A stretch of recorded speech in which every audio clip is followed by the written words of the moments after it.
Hi everyone, welcome to another episode of the Five-1 Speedway Show. This is another live episode, so hopefully everyone is caught up with the last episode, which was a pre-record with Michael Max. Unfortunately, I am still waiting for Dillon to log on. He did log on earlier to tell me he was running a bit behind, but so far he hasn't logged on yet.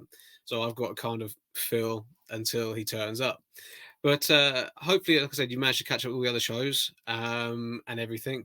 So yeah, at least then you managed to sort of catch up with all the podcasts and everything.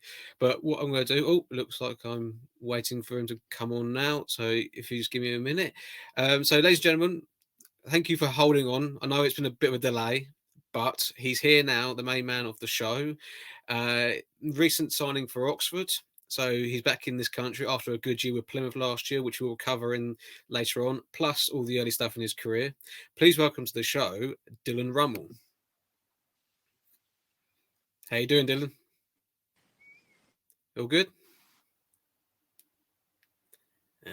Like usual, we're having... Don't know if you can hear me or not. Hang on, he's got technical problems because I can't hear him. Only happens when you're live. Oh, he's gone again. So yeah, only happens when you're live. You know, never happens when you're pre-recording. So looks like he's coming back. Hang on a minute. But if anyone wants to ask Dillon a question or anything, please leave a comment in the Facebook or YouTube section, and then we can ask Dillon those questions. Hopefully, it will start working in a minute. Can't quite hear him, I don't think.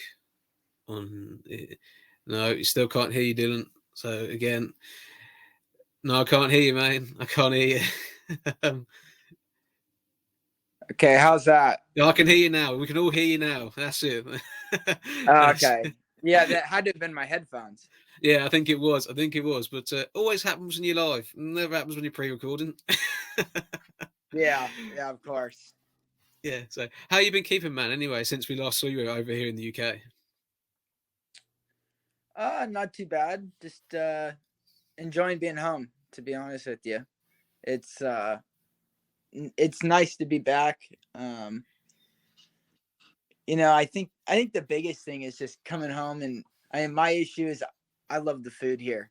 I can't stand your guys' food, so I have to be careful because if I don't watch myself, I'll definitely I try to binge eat everything I can before I go back over. Yeah, so is that basically going to like all the fast food places then, or is it just some sort of fancy restaurants you like going to then? I wish I could go to the fancy restaurants.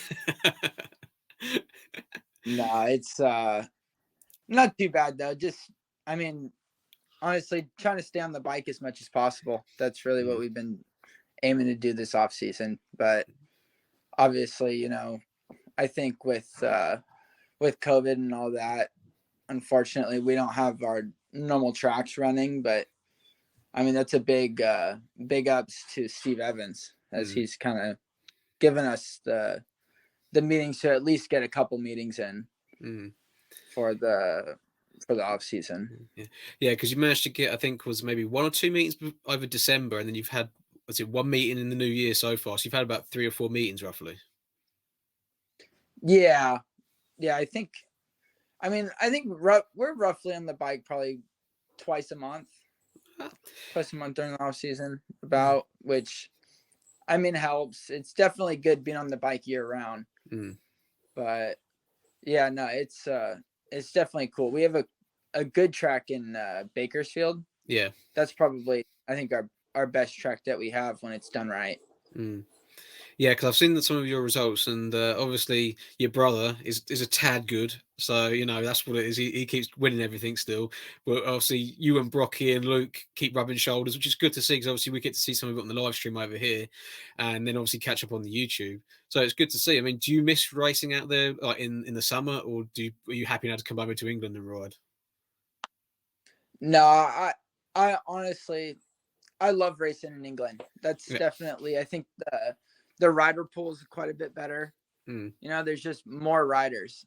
Whereas like here, sometimes you might get a race where it's, like you have like maybe a good guy or two good guys, and then it's, kind of like somebody that you should beat.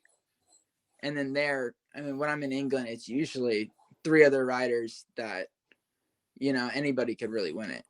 So it definitely helps. Yeah, because I think once the season got going last year over here for yourself, obviously it's like anything, it takes you a little while to settle in, new surroundings, different people, different tracks and everything. But once you got going towards the end of the season, you started winning races and started, scoring some good points. Yeah. Yeah, no, I think that was the major thing, is just settling in. I think it's a huge culture shock going over there, especially from here. It's quite a bit different. I mean, I think I've said this before, but it's hard to even, consider it the same sport. When you race here and then you race there, it's just a whole different atmosphere. It's taken a bit more serious as well. And yeah, it's definitely, I mean, like I said, I definitely enjoy racing over there. It's good to hear, because obviously you're down at Plymouth again, nice small track, so it's what you're used to, and everything. Like I said, I think it was like the last meeting of the season, like the anniversary meeting. I think you almost made the final down there. Beating some good boys around there by the end of the year. Yeah, no, I think if it wasn't for a couple, I think I just had, it's funny because I started that meeting and I felt really good on the bike. Everything felt like it was clicking and everything. And then I think it might have been my second heat or third heat. I don't remember, but had a mechanical failure. So then I had to hop on my other bike.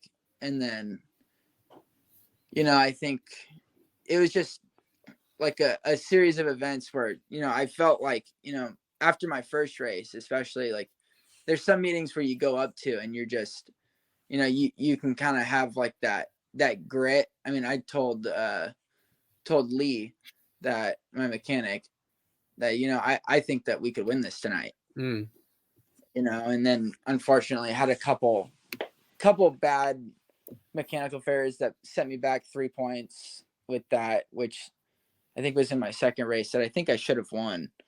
I made the start and yeah, I would have been fine, but unfortunately that set me back. So yeah, no, I felt great though, especially towards the end.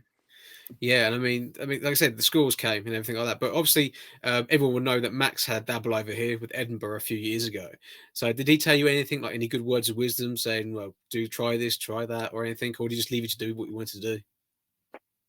Yeah, I mean, he helped me as much as he could. I think it's it's really easy to especially when you're not there, to kind of give tips and advice or whatever. But it's hard to give anything of real value when you're not seeing what's happening. If you're not there, it's tough to really put your finger on what needs to be progressed and what needs to be fixed. But I mean, yeah, obviously he'd give me his couple words of wisdom prior to any of the tracks or whatever. But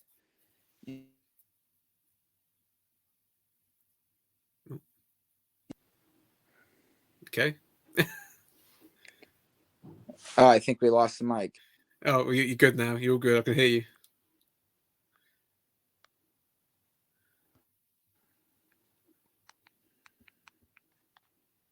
Oh dear.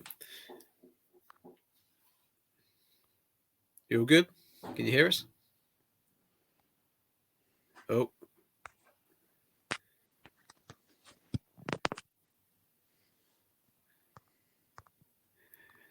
As you can see, we think we're having a few, again, more technical difficulties. It was working fine just for a minute there.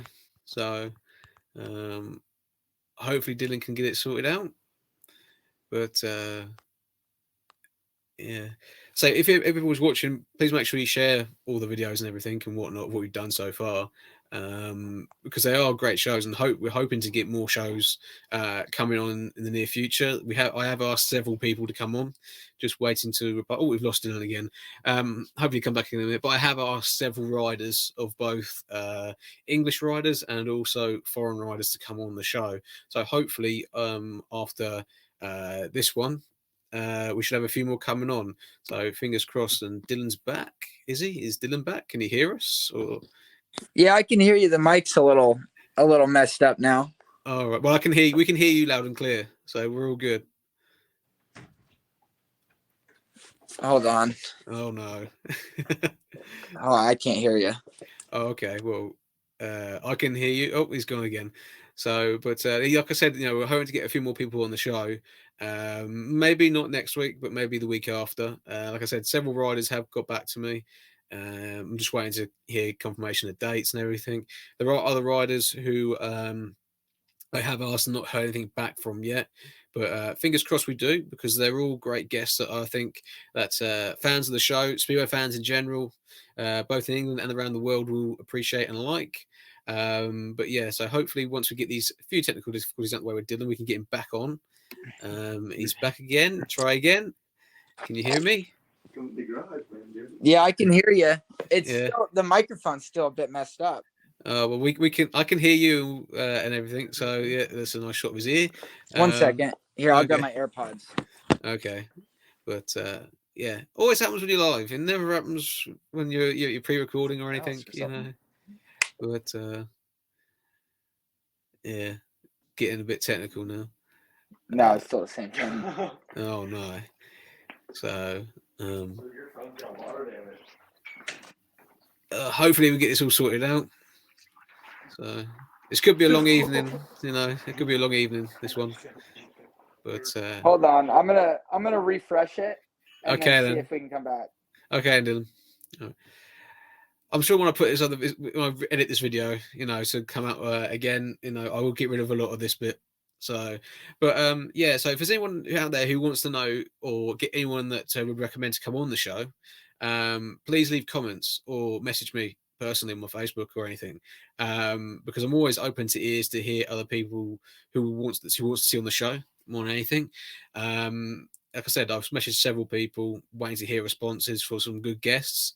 And everything. But again, if you've got a question for Dillon tonight, providing everything goes well tonight, once these technical difficulties are all sorted, I can ask him a question or two. But also, like I said, share the page around with your friends and family, just because just we'll get more people liking it, and things like that, and get the viewing figures up on the previous shows.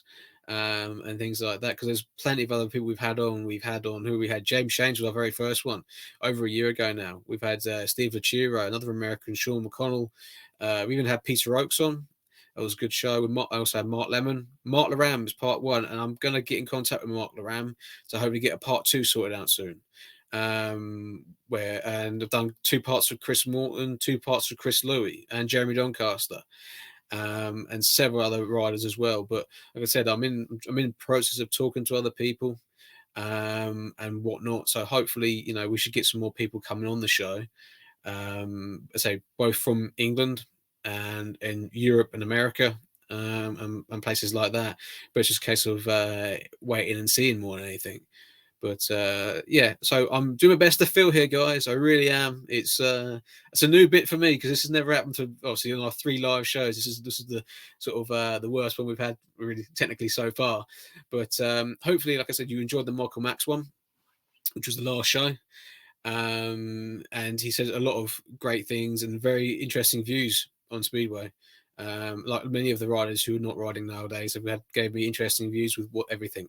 So, but right, Dillon's back again. Let's see if it works. Right, can you hear me now, Dillon? All good? Yeah, I hear you perfect now. All right, we're all good now. Woohoo! Don't worry, we're completely re-editing this later on. Yes. But yeah, I was just sort of saying about the previous guests we had, but talking about obviously your season and everything that we had with Plymouth and everything, and how everything was going so good, things like that. I have actually got a clip from a race from the last meeting of the season, which I want to share with you. It is, I think, your last qualifying race. So thanks to Ken Burnett at T2 TV for letting me use this footage. But I think this was like one of the few reruns you had for this race. Because I think a lot of you struggled to get around the first corner in this one. You're kind of gate 3 in this one. Yeah, and going to the first corner, and Henry Atkins crashes. So yeah, do you remember much about the race itself in this one? No, honestly, I'm trying to remember that. Yeah, I think Henry gets excluded for this one. But yeah, you can see the replay here. You get slight knock from the inside of yourself and pushes you a little bit wide, which knocks you into Henry, I think, But yeah, close racing, isn't it, really? Yeah, well, that's a tough part, especially about racing at Plymouth, is everything's so. I mean, you're never really. Sorry, I was just watching it. You're No, that's never fine. really. I mean, within like arm reach, further than arm reach with everybody. Yeah, because but that's like almost riding some of the tracks back in the States, really. So it doesn't really phase you, I would imagine. Yeah, I don't mind it too much. I think I mean, like I said, it's just the rider pool. You're racing against top guys in nearly every heat. So Yeah, I mean, you got Danny King and Zach Cook in this one. It's not really a hard heat either, really. But obviously Danny's pushing you a little bit wide here. You just get round him. yeah, I think this is I think my third or fourth. I think this Heat is your that last night. qualifying race. This was your last. I think you had to win it to give you a chance to get into the last chance or whatever it was in the meeting. But yeah, I mean, Yeah, Danny King, well established in the British League, and you just go around him like he's just standing still, really. yeah. No, I felt really good, especially towards the end of the night on this one. I think we made one slight change. I think for the final heat, I believe. But yeah, it's definitely. I felt really good going into that meeting. It was unfortunate that I had that mechanical failure that kind of set me back a bit. Yeah. I think I felt like I could have won that meeting. I think there's some meetings that you go into where you're just kind of, you feel good, but it's just another meeting. And then Yeah. I think that was one of those meetings where, like I'd said, I looked up or told Lee after the first heat, where I felt super good on the bike. Everything felt right. It felt like a meeting that it was just going to be one that I could win. But yeah, unfortunately, not all things happen how they play out in your head. It never does, mate. It never does. But it's good to see how you improved though, because obviously Plymouth stuck by you for the whole season. There could have been some clubs who said, "Well, okay, you're not performing, you could go back home," which has been really unfortunate for yourself. But I suppose with having the likes of Brock and Luke in the same country, that must have helped a little bit to have some sort of friendship and some guys there who can sort of like give you a pat on the back and try and keep you going.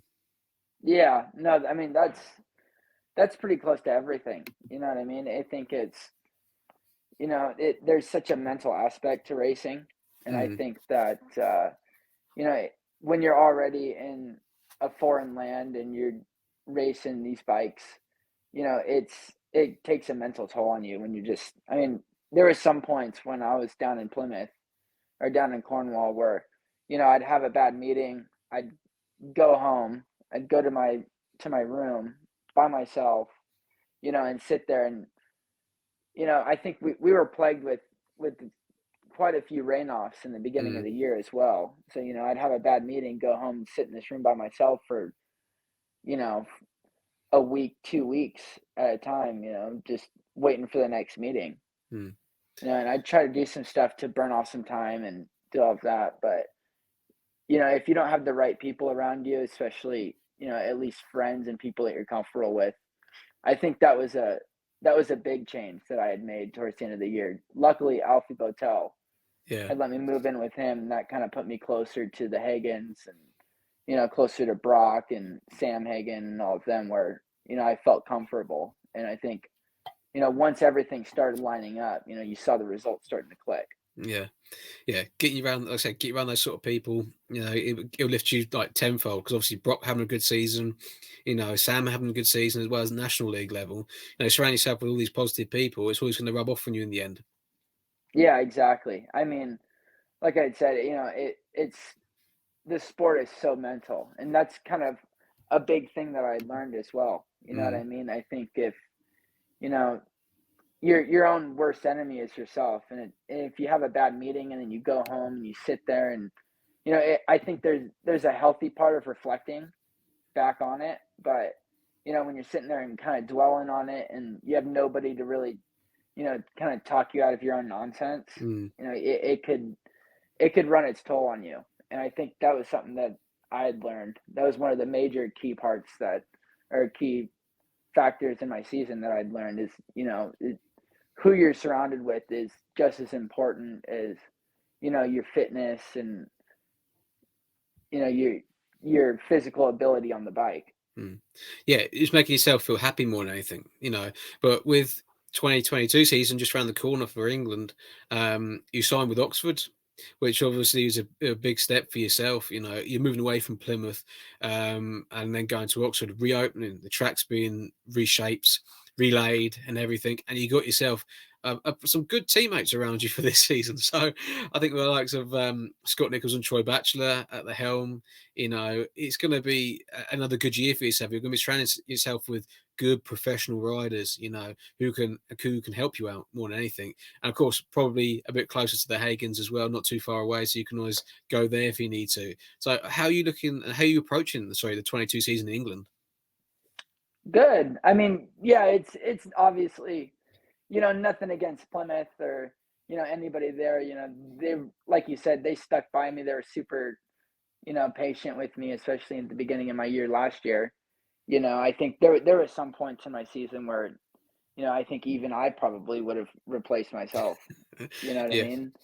But no, I think that was super cool of them. But I think, one of the main things or main reasons that I went over to England is, to get into the bigger tracks and, start to learn the technique of riding those and riding different circuits and all of that. And I think it was a good move for my first year to be at Plymouth because, it's something relatively familiar with me. But, I think it'll help being at Oxford, being on a bigger, faster track that, I think, you have to learn that. You have to learn being on the bigger circuit. So, no, I think, it's kind of tough as well when you say being with good riders at Oxford. Obviously, they all are, but my first year at Plymouth, I had, Bjarne and Crumpy. Probably, I don't think if you had any questions, you'd really want to ask anybody else. Very true. Very true. So yeah, no, it definitely helps a bit, having Scott Nichols and, all the boys on the team. I think it'll be a good year. Yeah, and hopefully all the track behaves itself and things like that. Because I know Jamie Courtney and all his crew up there are doing a fantastic job. And the guy who's managing to put all the money in as well for the actual stadium facilities is doing a grand job. So it all looks good. So roll on April for yourself then. So when are you actually hoping to come over to England then? Are you coming over in March? No, I think I'll probably still trying to decide completely. I think it's just tough with COVID and all of that. We have to do like a 10-day quarantine before we, I think, are able to like go out and about when we arrive. And I got quite a few things I still got to sort out, prior to the season. But I was a bit surprised because I was planning on going over. I think if you had asked me in December, I probably would have said second week of February. Oh, really? But yeah, but I think that, the schedules had come out and, I think our first meeting isn't until second week of April or something like that. Yeah. So, obviously there's plenty to figure out, but, I'm not in too much of a rush to get there. There's quite a few pieces of the puzzle that I still need to, fit into the right place. But yeah, I think I'll probably be there still third week of February between either that or early March, no later than that. Well, that's pretty good then, because it gives you time to settle in. Like you say, if you've got to do a 10-day quarantine, silly stuff again, or whatever you have to do to even get in the country, it gives you plenty of time to do that sort of thing. But let's turn back the clock a little bit, because we wanted to know, how did Dillon Ruml get started in Speedway? Because obviously you had a great career at juniors and things like that. I remember seeing you on, I think it was the 250s on the live streams and things like that, kicking butt, and things like that. But how did it all start for yourself? Well, I grew up racing motocross. I think Okay. I think that's honestly the story of most speedway riders, right? I think most people probably start with motocross, but yeah, no, we went out to a motocross. I think it was Milestone, and racing out there, and we'd met Ramirez's family, Mm. and there was a flat track right behind the motocross track, like when you drive in, and we'd kind of went over there a couple times to like see what it all was, Mm. and yeah, they pretty much. I think my dad had started talking to Sam Ramirez, and he had asked, if we wanted to take a spin on one of the speedway bikes, and it was super foreign to us. Speedway Mm. bikes, with anybody when they look at them, they kind of think that, they're super simple bikes, and it almost looks like a bicycle with an engine strapped onto it.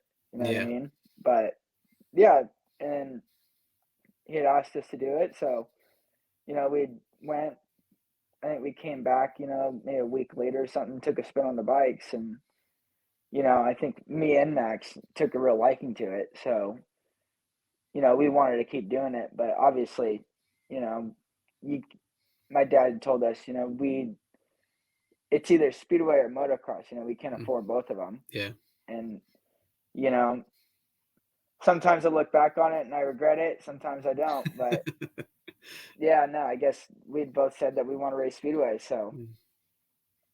yeah, and that was pretty much it. Till Mm. then, from then till now, a lot of money spent, a lot of work put in, but here we are. Yeah, it's all paying off now, more than anything. And plus, with motocross, sometimes it's a shorter career than speedway. Speedway is probably a little bit safer than what motocross is. Judging by some of the high speed crashes and all that sort of thing. And I mean, I think did you go and see A2 yesterday? Yeah, yeah, no, we were out at Supercross last night. It Mm. was super cool. I think, I was hoping Anderson was going to win it. He Yeah. would have. I think he skipped. I think he missed a gear and shifted into neutral in one of the bends. But if it wasn't for that, I think he would have won it. But no, Probably that would was have done. good on Tomac. Yeah. But I mean, I'm fortunate I've managed to experience A1 once, and that's just blew my mind with everything. But I mean, maybe one day that could be an American Grand Prix. You could go all extreme like that. Yeah, no, I mean every time I look at like the Angel Stadium and all those places, I always think, man, this would be perfect for a Grand Prix. Mm. You know what I mean? Every stadium, any place that I go to like that, and when I go to a football stadium, I'm always looking at the layout, trying to think, man, like this could work. I think that's you and Steve Evans and hundreds of other American Speedway fans are thinking the same thing whenever they see that sort of stadium on TV. That looks better with a track in it than a football field or a baseball field or something like that. Yeah, I think whenever I go to those events, I'm kind of plagued with those thoughts. Yeah. It's almost I can't even focus on the things I'm thinking. Man, like obviously, like there's a lot of football fans and all of that, but I've never really got into football or watching baseball or really any of that stuff. So, and I always kind of sit there, especially halfway through it, like thinking, like, man, like I'm almost ready to go home. You know what I Yeah. mean? Like, I think if a lot more people were exposed to it here, they'd take a real liking to it. Mm. Well, it seems like everything's on the up in America, thanks to Steve Evans and getting these tracks coming. It seems like left, right, and centre most seasons. And with having XRTV covering it, live streaming it, and things like that, and putting it out on YouTube, and they're doing a fantastic job. From what I've seen from over here, it gives you guys a lot more exposure. And it gives the British promoters something to look at. So when you go back home to race, they can follow you and things like that, But fortunately, all your major events like the FIM, was it North American Championship, is in the winter time, so you don't have to worry about going backwards and forwards between the US and England. So, but would you like to go back maybe in the summer for like do 1 or 2 meetings during the speedway season?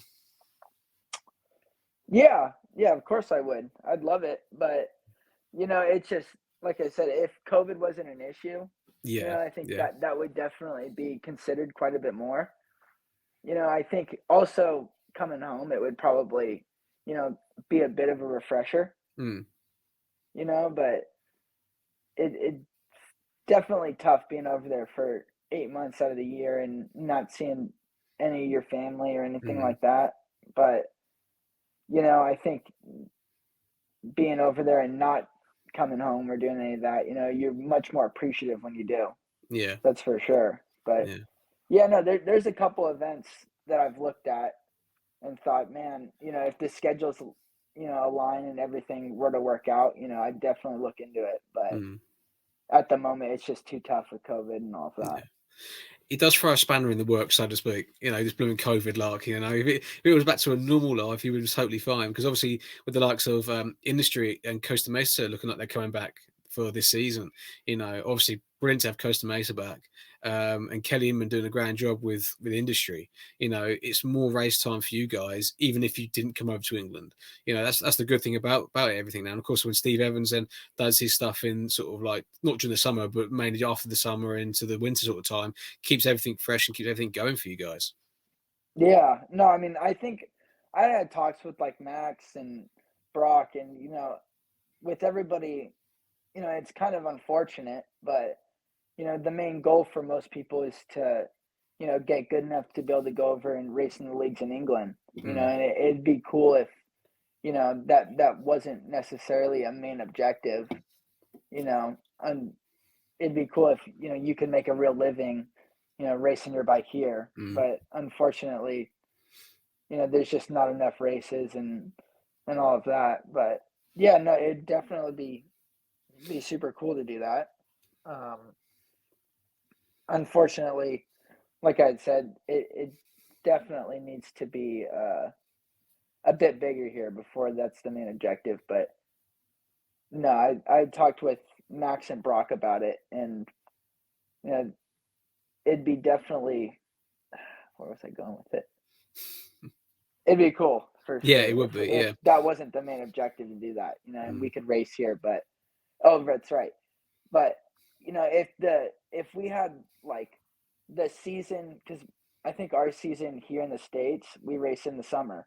yeah, But as the main objective of everybody here is to kind of get good enough to go race in England, it'd be neat that we'd race the season in the summer in England, and then it'd be cool if the season here was in the winter. yeah. Because our winters aren't nearly as bad as your guys's.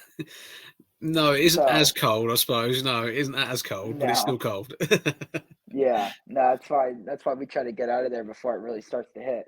Yeah, exactly. I think a lot of the British fans who follow the Americans and everything like that are surprised that Max, your brother, hasn't come back over for a second stab at it riding in England. I know he did the Grand Prix qualifier last year at Glasgow and did really, really well, and things like that. So it proves that even your brother is good enough to still come back over.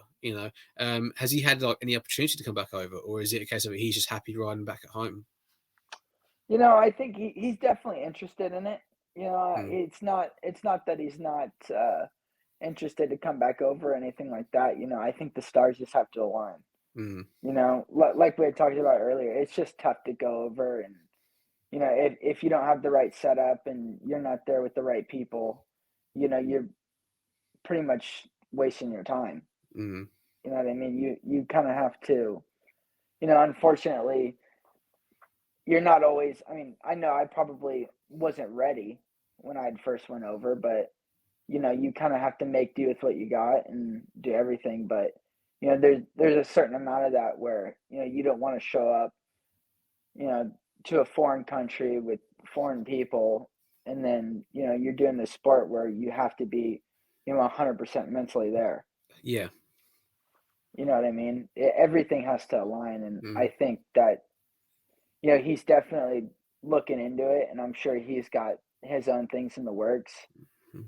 But I think his main objective is, or his main idea behind it is, if he's going to do it, he wants to do it right. Yeah, yeah.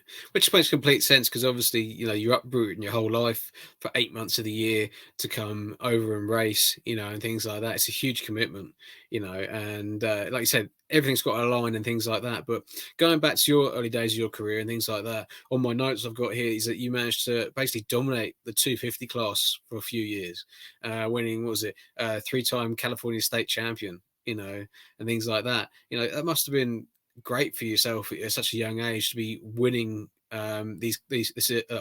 dominating this class really for such a young age. Yeah, yeah, no, it was definitely cool. I think it's all, the junior bikes. You definitely have a good time. You start to learn, the right habits on the bikes and all of that. But you know, it's almost like you're kind of, when you hop onto the bigger bikes, you're kind of starting over. Mm. You know what I mean? And I think that was kind of a refresher that I needed as well. But no, I mean, like I said earlier, it's just tons of money, tons of time spent, you know, Oh, in the junior class. You know, yeah. I think to this day, I probably got hurt more racing 250s than I have in my professional career. Mm. You know, I've been quite lucky with that aspect of the sport. Yeah. Make sure you touch that bit of wood behind your head, though, just to make sure you don't jinx it. Yeah.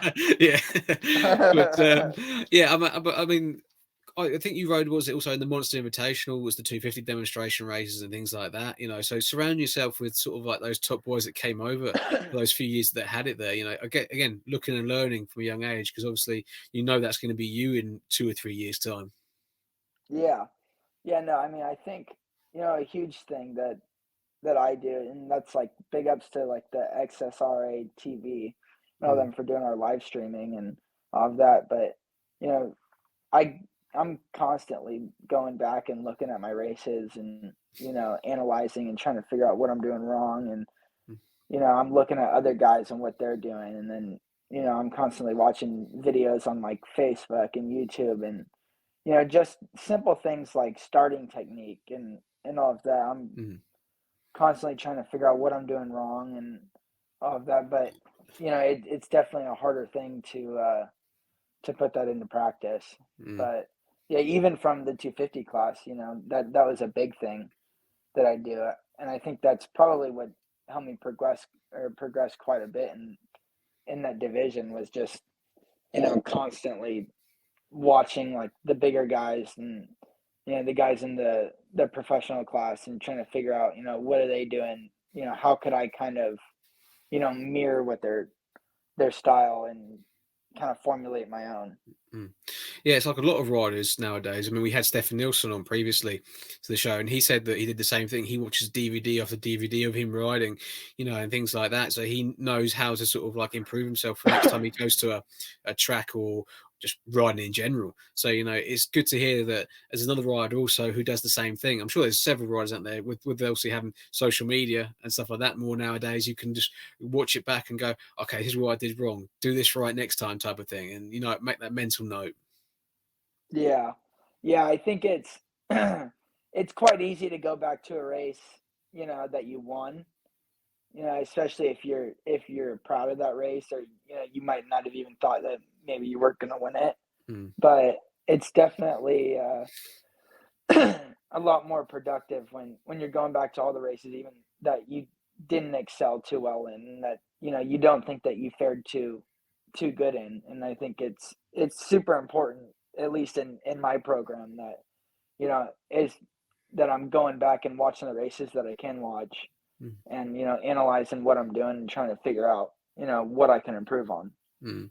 Yeah, because you always can improve on something, no matter how big or small it is. You can always improve. You'll never stop learning this game.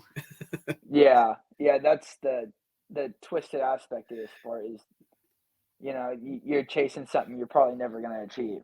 You know No. what I mean? To be perfect on the bike is, you know, you might as well be waiting for the grass to turn blue and the sky to turn green. You know what I mean? That's probably a good way of looking at it. Yeah, because you know it's not going to happen. I mean, you could be perfect one race and then you can come stone last the next. It's just so crazy, this game. Yeah, no, it's such a headache. I mean, that was another thing, and that was a big, you know, mental issue that I had last year. You know, I mean, I had one meeting where I felt super great, you know, and then I'd go to the next one and, you know, the tracks were almost, I mean, even at Plymouth, I'd have a good meeting and then I'd go back and use the same setup because I think, oh man, I got like, all right, like that setup worked. That's what I'm going to do. And I'd go back and it's like I'm starting over. You know Mm. what I mean? It's such a headache where you can go from one meeting. Like I had one meeting at Birmingham where, you know, I think I had scored 9, maybe 10 points. And I think it was 9. And you know, I felt super good on the bike. Everything felt like it was clicking. Everything felt good. And then I went back, you know, also I think I'd come back and I was sick, but, you know, I guested for Birmingham maybe towards the end of the year. and I think it was the only probably worst meeting of my season. Yeah. And I was sitting there kind of scratching my head, wondering, I thought we had this place figured out, and now I'm coming back and I feel like a dude that doesn't even know how to ride a bike. Mm. You know what I mean? Yeah, I do. I mean, I remember seeing that scoreline when you Plymouth were there. I think you might have been down at reserves. I mean, so you got like 9, paid 10 or 11 or something silly like that. And I think you made Heat 15 as well. It was your first Heat 15. And Yeah, I led the Heat 15 too. On the mm, first start, I knew I could have won it as well. I mean, I think I would have if Harris didn't go down in the first turn. mm. I think he had. I think he had realized that I'd gotten the jump on him, and I mean, I'm not sure if maybe he'd cut back and just slid out or what, but I think I'd watched the video and I thought, man, I think he probably could have stayed on. Yeah, It probably. would have given me my first Heat 15, but no, it was definitely probably a smart move on his part. I think that's Mm, where his wisdom had beat my skill on the night. mm. But yeah, no, I definitely felt super good on that meeting. Mm. Yeah, and I mean, like you said, you went back there as a guest for someone else, whether it was Birmingham or the away team, and you scored 1 or 2 points. And like you said, you can go from being on cloud 9, thinking, "Yeah, I got it all dialed in. When I go back here, it'll be even better." And then you come back there again, you go same setup, exactly the same. You go there, you think, "What the hell's happened here?" Yeah, it's such a headache.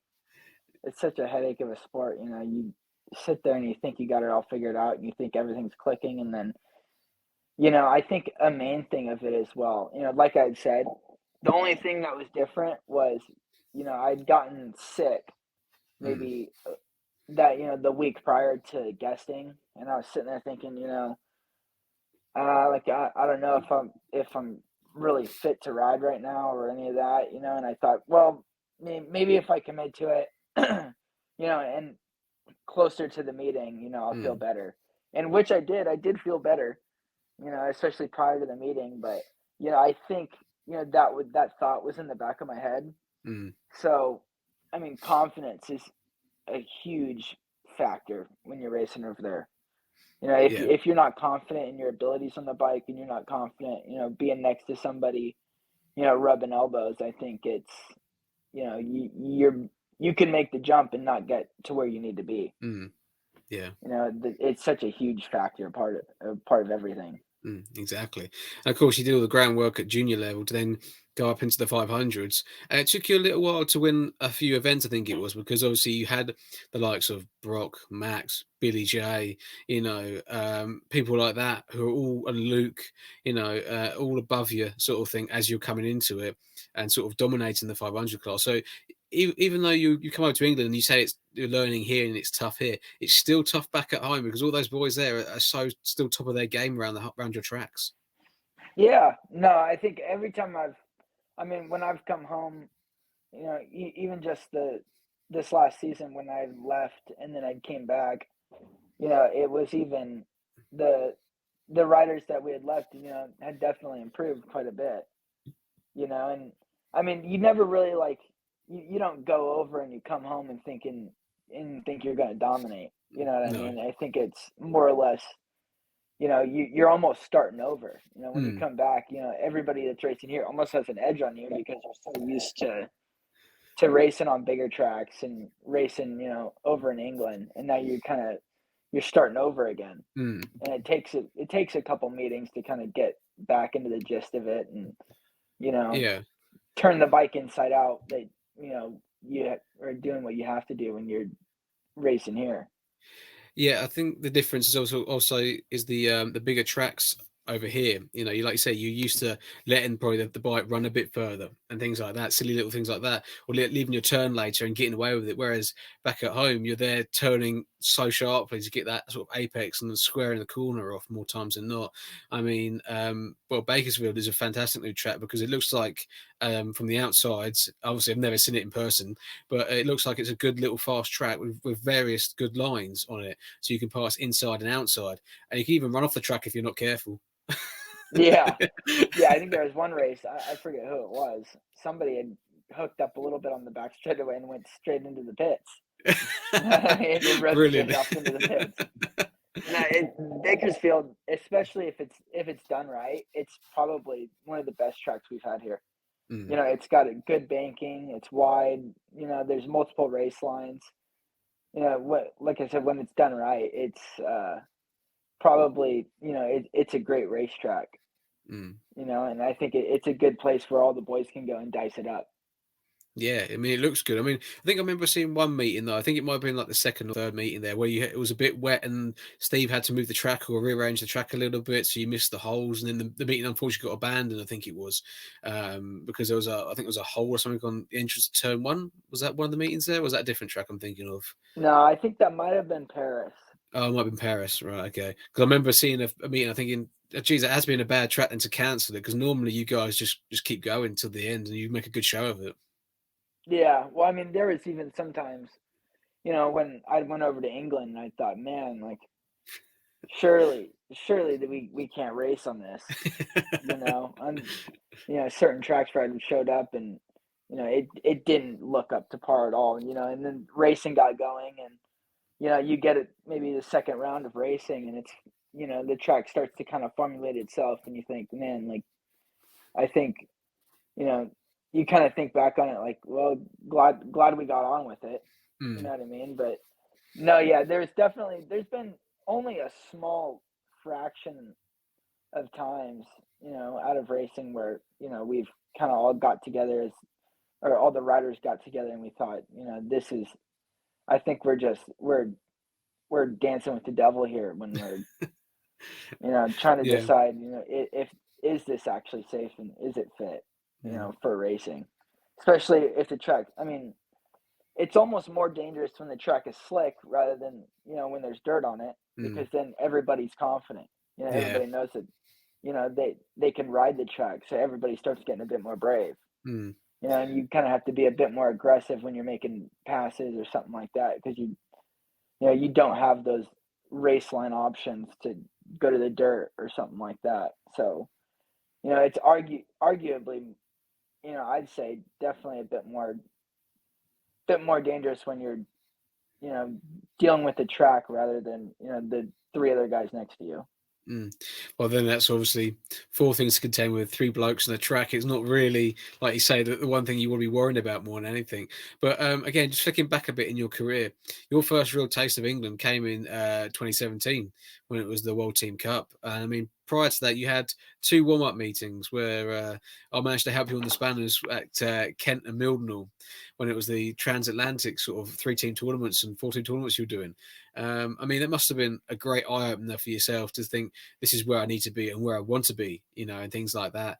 I mean, okay, they're only at National League level, which is third division in England, but still, they were competitive meetings and they didn't let you have it all your own way to start with. I remember that. Yeah.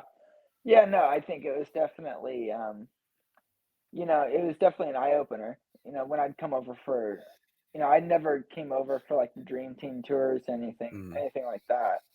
But when I'd come over for the World Cup, it was, I mean, huge eye opener that, and kind of exposed all of us to, where we need to be and what we need to do, and just just the living aspect of being over in the foreign country, mm, is, I mean, so different.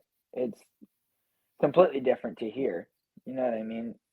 And it's surprising to say because, I mean, if you're just like online or whatever, you'd think, oh, well, it's probably not that different, mm. But you're driving down some of the streets in England, and you see these houses that are just like built with like brick stone, and just little things like that where you're seeing that, and it's like, man, like, yeah, we're not in Cali anymore. You know what I mean? No.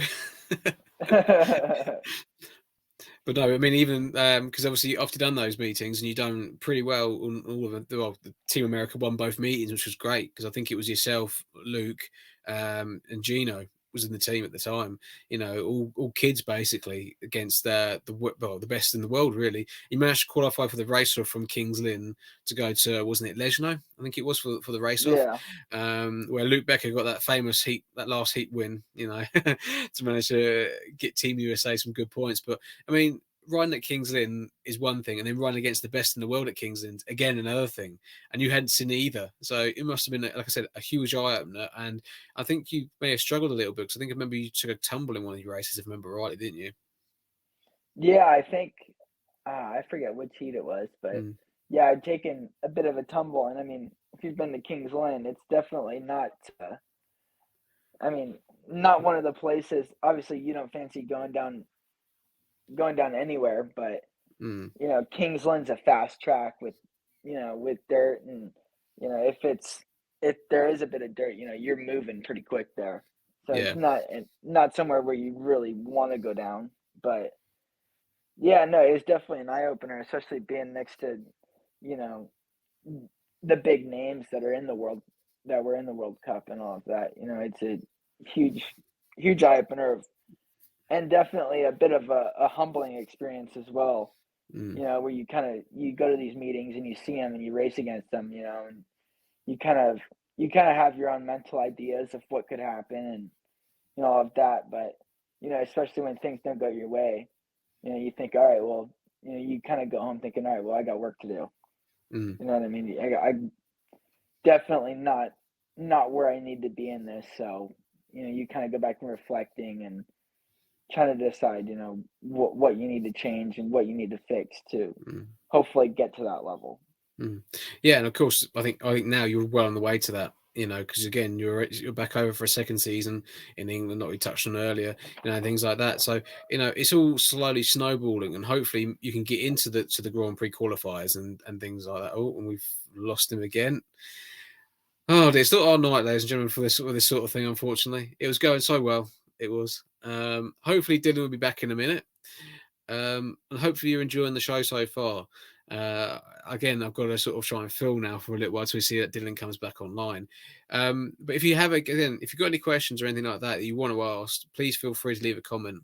I can see what comes in, so feel free to leave a comment and things like that. Yeah, because I say we're just touching on Dylan's first sort of experience in England, you know, with the World Team Cup, and I'm sure a lot of you can remember the Team USA doing extremely well to qualify from Kings Lynn with Steve Evans' young team, you know, and things like that, with Lance King at their helm at the time as well.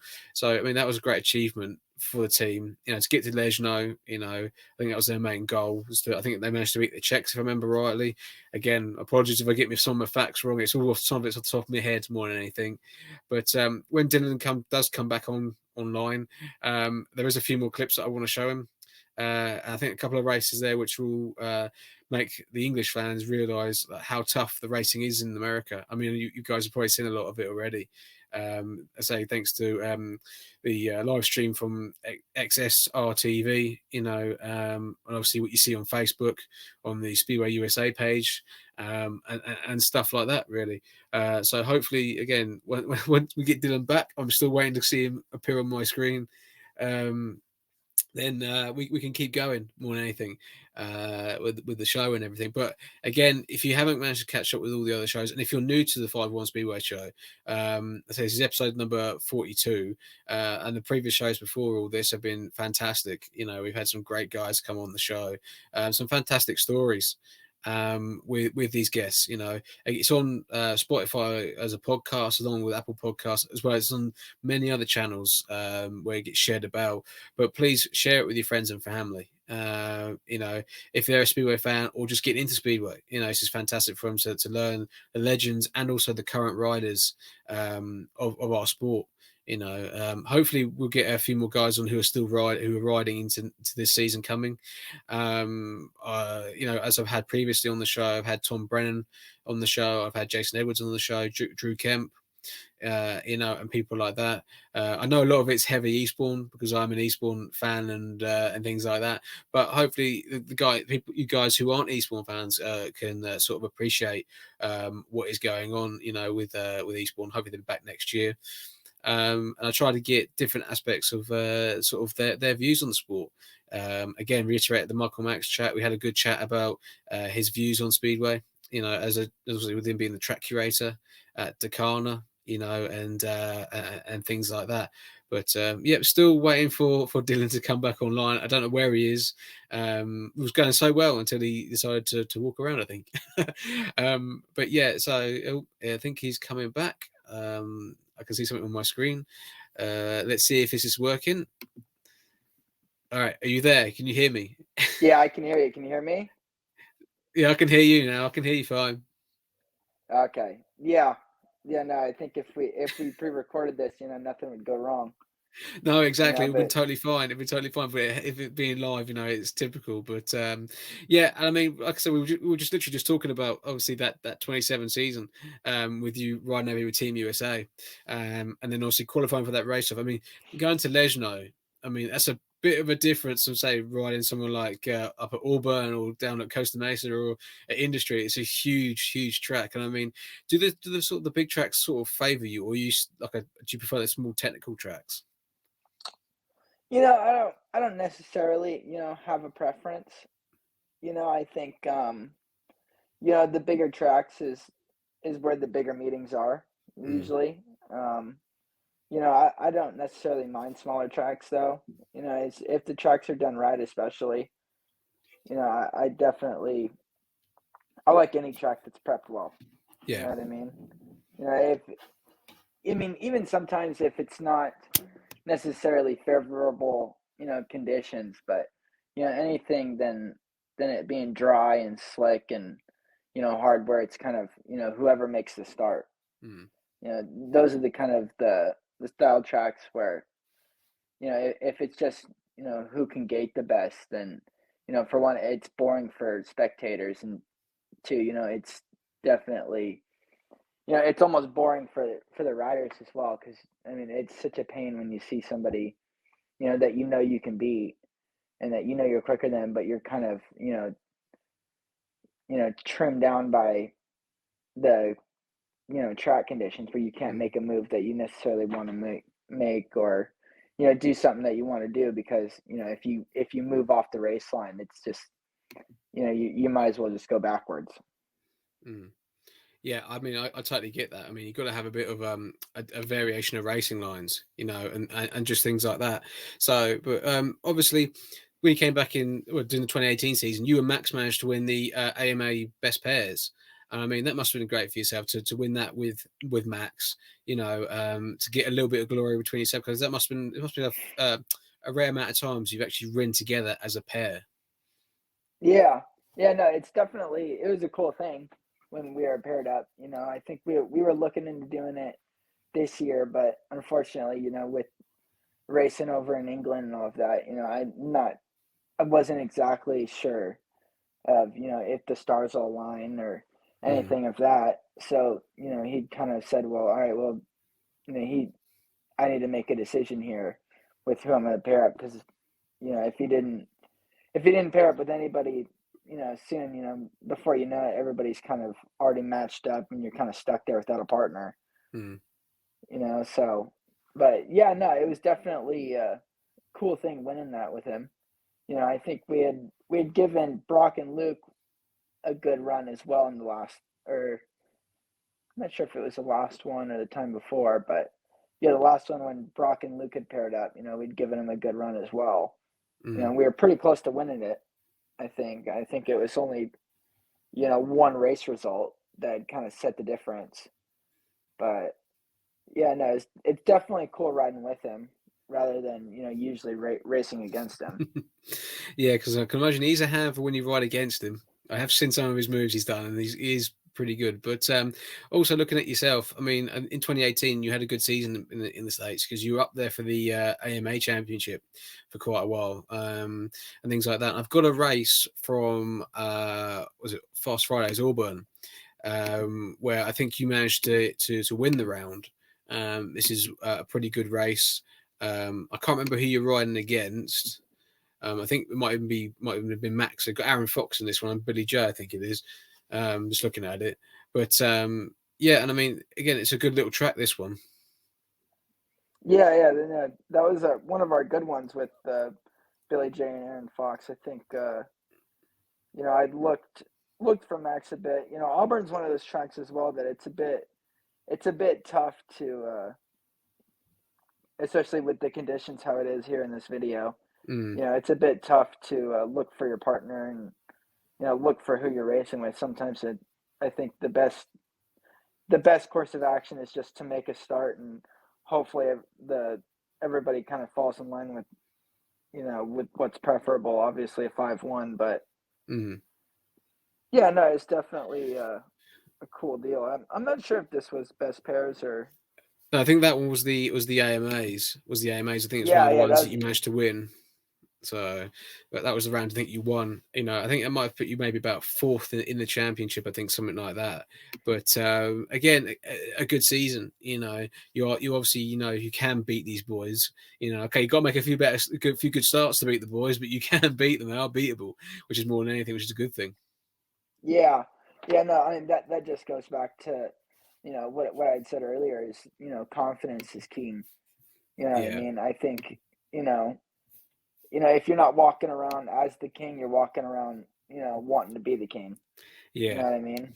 I think it's a huge factor. It's just knowing that you can. Yeah, and believing that you can more than anything, because that's the key. Especially like I keep reiterating, coming from one country to another. You need that sort of experience. You need that confidence. You need to be with the right people and everything else, like we mentioned earlier. But it is good to see that obviously you are progressing, and the progression is always in the right direction. You don't seem to be struggling or anything like that. More than anything, which is great. And hopefully you can hit the ground running with Oxford in 2022, because obviously ending the way you did last year, will only help you in the long run more than anything. Yeah, no, I'm hoping that when I come back over, I can kind of pick up where I left off. You know what I mean? I think Mm, it's going into this year. It's going to be definitely tough. I mean, no less tough than last year, of course, but mm, at least now I kind of got an idea of what to expect.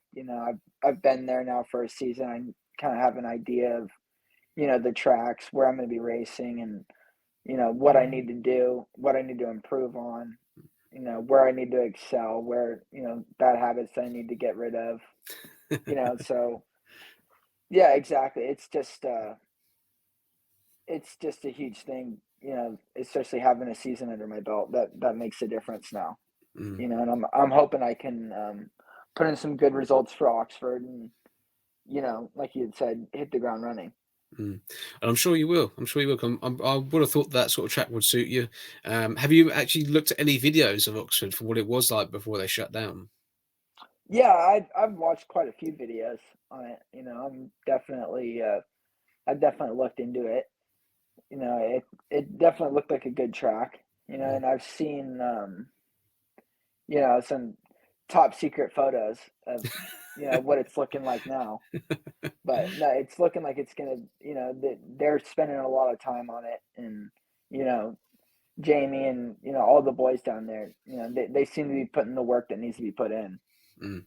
Yeah. and they're doing what needs to be done to make it a good circuit for all of us to go and race, and I'm looking forward to starting the season there for Yeah. sure.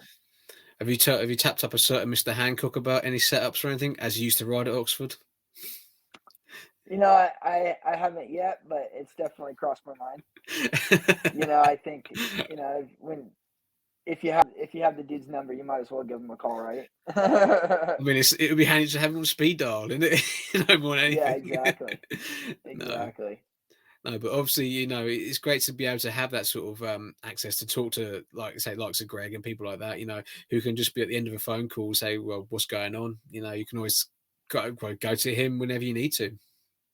Yeah, yeah. No, I think they've all those guys, all the people that are more experienced and everything.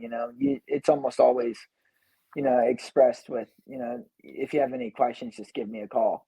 Mm, They all kind of say that, so it's definitely helpful to have them. You know, I mean, I know that I could give Greg a call, or I can give one of them a call, and ask a question. I know that it's going to get answered. You know mm, what I mean? I know that they're going to put their best foot forward, and making sure that they're giving the right advice, and saying what they need to say to only help any of us. You know what I mean? So it definitely helps having a lot of the big names that we do, and I mean now that I've gotten a season under my belt with like Plymouth, that was a huge thing for my first year there, is having Bjarni and Crumpy and all of them in my corner, and having them, on the team to, if something wasn't going right or whatever, I could go over and, ask the questions that need to be asked, and they'd almost, unless they're busy getting ready for the next race, it was always answered with the utmost help, and trying to direct us in the right way. Yeah, that's what you need as a young kid. You need that sort of direction more than anything. But before we just sort of sign off for the evening, I've got another race I want to show you. It's a bit of a classic, in my opinion, between you and Brock for the red, white, and blue helmet. And when I watched this to find out some research and everything else like that, I thought these were some classic races, because basically this is like a one-lap dash over 3 races, over a match race. And I mean, do you enjoy doing these sort of meetings? Yeah, no, I love these races where it's, kind of a one versus one kind of style. You know what I mean? I think it's when you're racing a race where there's 3 other guys, you can kind of get lost in the pack. Whereas, Yeah. if there's just one other guy, you guys can really dice it up and switch lines, and it's a lot easier to read, what move he's going to make, and what you need to do to win the race. Obviously, I think these are super cool style races. I Yeah. enjoy them quite a bit. Yeah, I think it's great because it makes the program a bit different as well. It's not all about, let's say, 4-man races. You got match races, and of course, I think Brocky had to beat 2 other opponents before he met you in the last sort of races of the evening as well. So of course, he's done more racing than you already. Yeah, I But should have went to the dirt. here we Should have went go. to the dirt in that one. Yeah, hear you analysing about your racing now. Yeah. But yeah, and I mean, okay, down to the last match race. Obviously, this one, I mean, did you feel any pressure on your shoulders when it came down to this one? Um, I think every race, I think sometimes I'll probably put more pressure on myself than needs to be. Mm, I think I'm my own. I mean, I'm probably my worst critic. mm. But yeah, it's definitely. I mean, these races, obviously, nobody races for second place. No, no, So I exactly. think, that's kind of the funny thing. I think growing up racing and growing up in the sport is I've never been nervous about, getting hurt or anything like that. I'm almost, any of my nerves that are before a race or whatever, it's almost nerves of, not performing to my own expectation. Mm, mm, If I'm really nervous before a race, it's almost like, I'm nervous of, not winning rather mm. than getting hurt or anything like that. I've almost never thought of getting hurt, which is, you know, kind of funny to think about when you're racing these bikes, with 3 other dudes. But yeah, I'm almost always, trying to figure out. I'm almost always, nervous about, not performing to the level that I want to, rather than getting hurt. I mean, it just shows in that clip there that how sort of close you and Brocky are, with similar styles and things like that. Okay, you're a bit more of, like, I would say, like a Lee Adams, sort of like in the armchair type of rider and things like that. So fairly well safe and all that sort of thing. But it proves that you, even though you're good mates, you still want to get one over each other at the end of the day. Yeah, yeah. Well, I mean, when you're out on the track, you don't have any friends. You No, know what I true. mean? I got enough friends at home. So I'm not there to make friends or anything like that. I'm there to do my job and, and hopefully win races. Mm. And I think that's all of our mentality going into it for the most part. I think everybody's there to do the same thing. So it's pretty much who can outperform who. Mm. You know what I mean? I think me and Brock are good buddies off the track, and we get along pretty well, and I think we have the same kind of humor and all of that. And, it's definitely helps when we're across the pond, and we're trying to or we're dealing with the season, and it helps to have a familiar face. But Yeah, no, like I said, when we're on the track, I don't really look at him, or even my brother, look at him as my friend or any of that. Mm. I'm like I said, I'm there to do my job, and I'm there to hopefully win.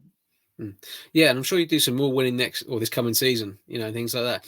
So when are you next out riding in America, and when's your next meeting?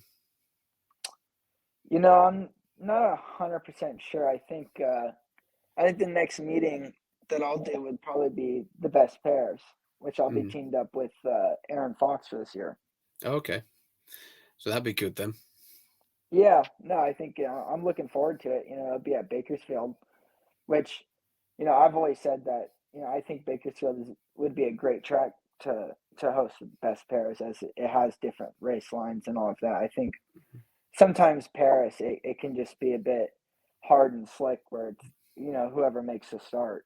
Mm. It's kind of a follow the leader kind of deal. So no, I'm definitely looking forward to it, and I think the best pairs match will be a good race to leave the year behind here and head on over to England.